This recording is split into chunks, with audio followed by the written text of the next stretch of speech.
Hello po mga kababayan, si Dante Maravillas. Pag-usapan natin itong pagiging double standard nitong journalist na si Karen Davila.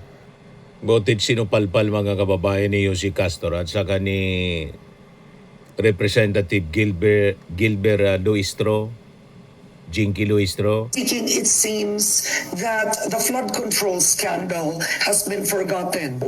You have the ICI really almost clearing Speaker Martin Romualdez. But in effect, sa totoo lang, nakalimutan na ang flood control.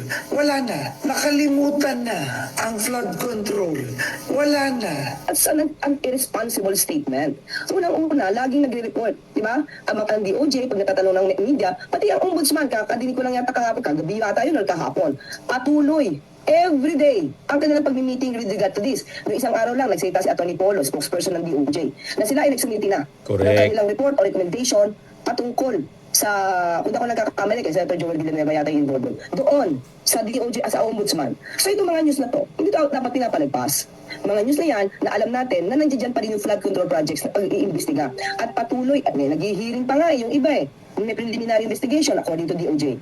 So, para sabihin, Ms. Karen Davila, na nakalimutan na, o natulugan na, o namatay na yung pag-iimbestiga sa flood control project, that's an unfair statement. Remember, Karen, na-declare siyang sufficient in form, na-declare siyang sufficient in substance, na-declare din siyang sufficient in ground. Under the rules, So why not send it to a vote already? It's already been declared sufficient. Because it is in Why the not rules. send it to a vote? That's the Because question. it's in the rules. Because And the then rules you have... provide for a hearing proper. Okay, What are we but supposed to do? ma'am, isn't this also an opportunity for grandstanding? That's why ang tanong ko, what is the role of the members? You know, he can choose The members not are to... the members Yeah, are but you know what? A investigators. person can choose not to respond. It is within the right of any person to choose not to respond because that is not a trial. Kaya yan yung tanong ko Aren't you already crossing the line at this point by you're actually, ang pinapasabihan nyo are probable evidence, ha? Nandun na kayo Let's say you cite a person in contempt, i-detain nyo, ipapakulong nyo. Hindi ba trabaho na yan sa actual impeachment trial? Parang you are really acting like a court. Etong tanong. So Attorney Powa goes there. I'll give you a scenario. He refuses to answer questions. He'll say, I don't believe that this is the forum. Right? Let's say hypothetically, if you remember, they have a defense strategy. I mean, I don't know what it is, but what if Michael Powa will be used as a witness in the trial proper? Because you yourself said he was in a position then, right? During that time, he knows where the funds were spent. So he may not be one of the lawyers in the hearing, in the trial proper, but they could use him as a witness. We don't know that. But by bringing him there, sasabihin ng kasamahan mo, we will cite you in contempt for not responding. So that's when this gets blurry. He can choose not to respond. He can choose not to cooperate because it could be a part of the strategy. This is why ang tanong ko, what is the role of the members? You know, he can choose members not are to... Yeah, but you know what? A person can choose not to respond. It is within the right of any person to choose not to respond because that Ayaw is not nang a trial. pasalitain si Kaya Jinky. yan yung tanong ko Aren't you already crossing the line at this point by you're actually, ang pinapasabihan nyo are probable evidence, ha? Nandun na kayo So yan ang tanong ko, okay, what if Attorney Powa refuses to respond? Can you cite him in contempt? That's a basic question. Can you... He has to cite the ground for refusing to Okay, respond. so a possible response, Mr. Chair, I cannot respond because this will be part of the evidence in the upcoming trial. By responding, we will be handing out our strategy. As a team, we have decided not to respond in this hearing. O paano kayo ngayon? Because they are not recognizing the constitutionality of Not the necessarily. proceeding. And that the They can reason... say we recognize this, but I am limited. I cannot give out details. O Well, paano it will depend on the members of the Justice Committee. May rules tayo. Inciting... How far can you go? Frankly speaking, it seems Nag-abogado na po kay Michael Powa. Hindi man siya abogado. Di ba? Nag-interview siya, mga kababayan. Hindi man niya binibigyan ng pagkakataon si Jinky Luistro na magpaliwanag. Siya na lang yung nagsasasalita.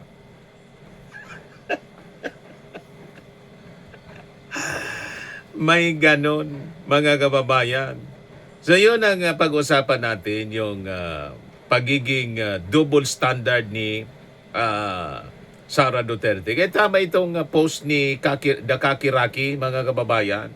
Yan o. Basahin ko sa inyong post ni Dakakiraki.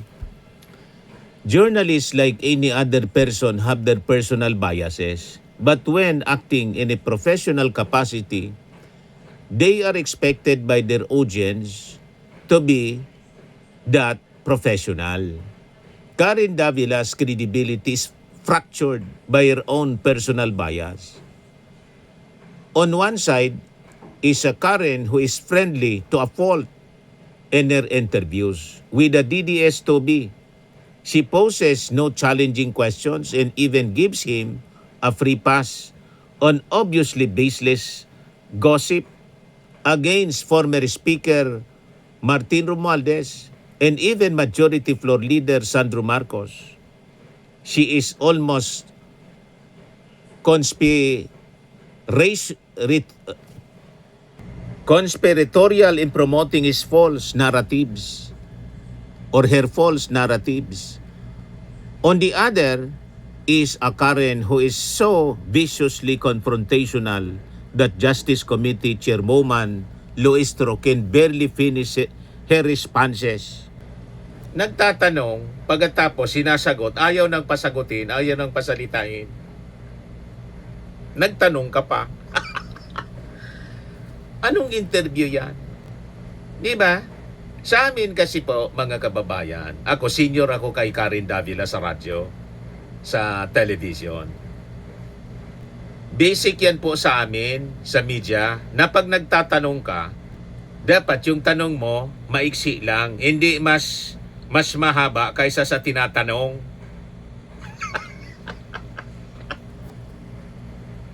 Mas mahaba pa yung sinabi ni Karen Davila kaysa doon kay Luistro. Nagtanong ka pa, ikaw na lang sana yung sumagot. Nag-interview ka pa.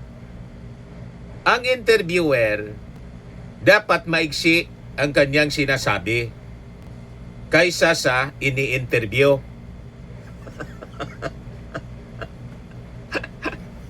Kasi kung mas mahaba pa yung sinasabi mo, huwag ka nang mag-interview, ikaw na lang ang sumagot sa tanong mo.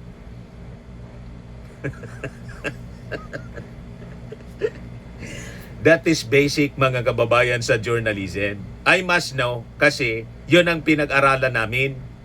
Sumubra, nakalimutan na ni Karen Davila yung basic sa journalism. Na dapat ang mas mahaba na nagsasalita yung ini-interview, hindi yung nag-i-interview.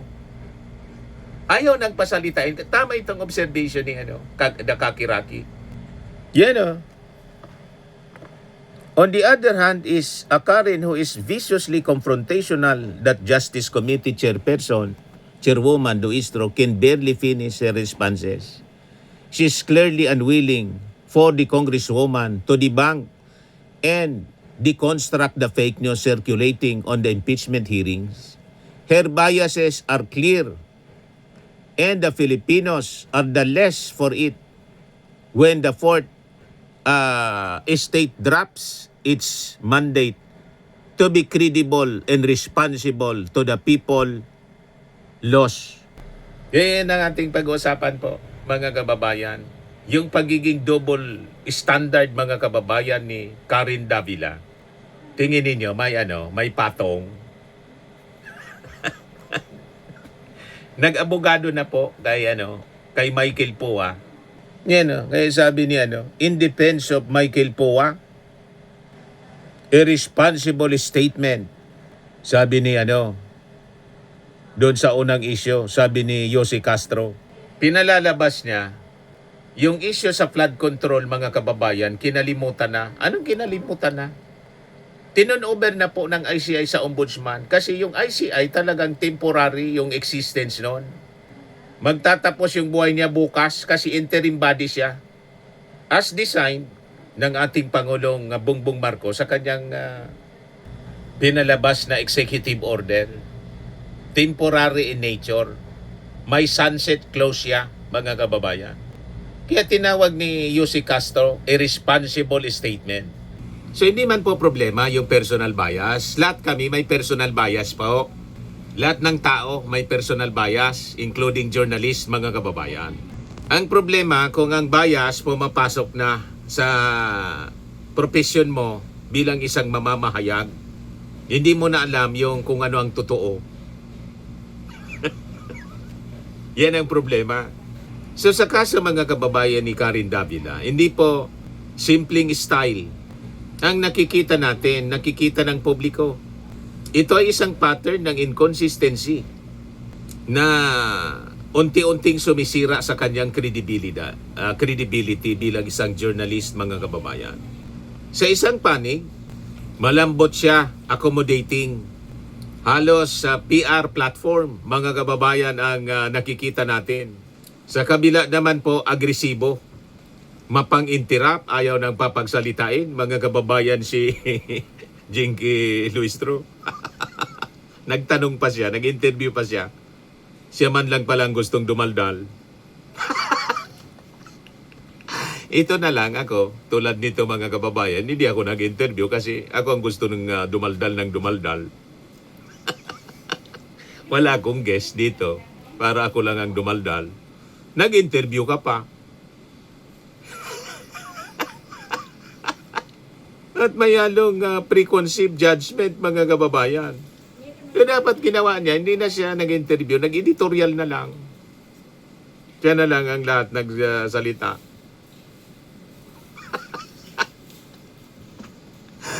Di ba sa editorial po?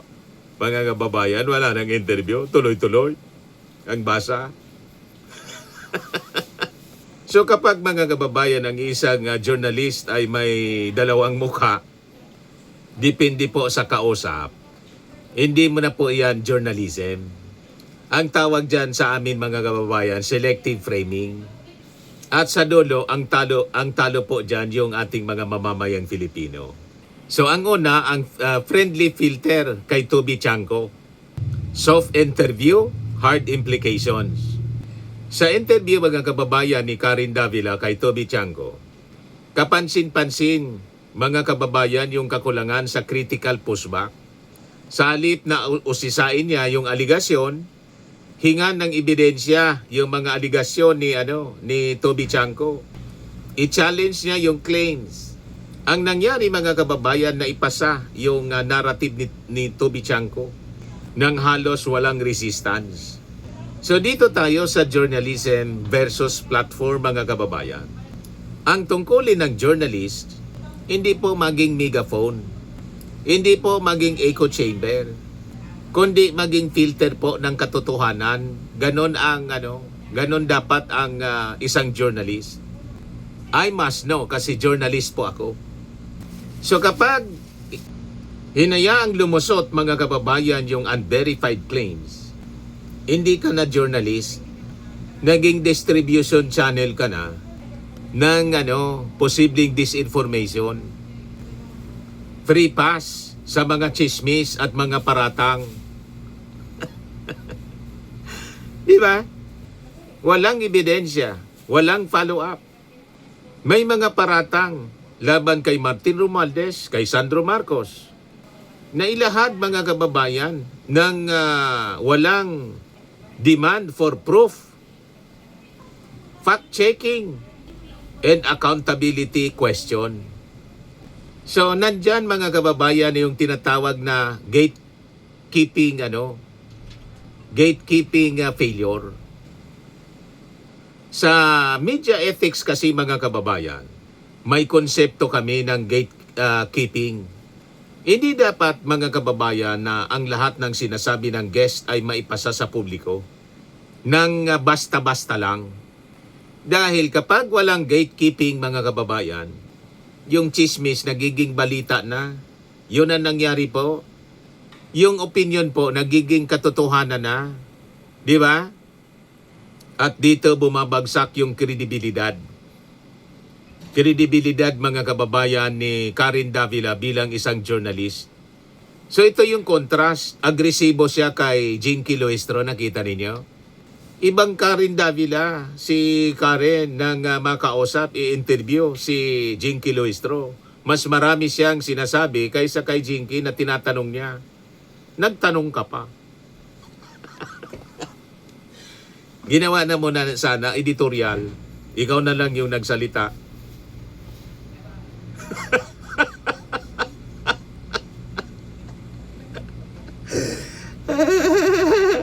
Kung ako yung station manager niya, no? Dito, hindi yan lulusot sa akin. Siguradong imi-meeting ko. May memorandum. Di ba? Nung station manager, hindi pwedeng ganyan. Na nag-interview ka, mas marami ka pang sinabi kaysa sa doon sa guest mo na tinatanong mo. Di ka na sana nag-imbita ng guest para magsalita at tanungin mo. Mas mahaba yung tanong sa sagot.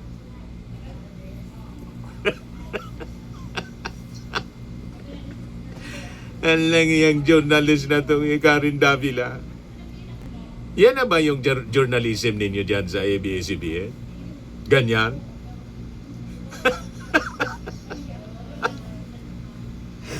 Sino nagturo sa inyo yan? Karen? Alang ang tagal mo na dyan sa journalism, ganyan ka magtanong, mas mahaba pa yung tanong mo sa sagot. Masyado kang nagmamagaling. Mas magaling ka kaysa kay Atty. Jinky Luistro.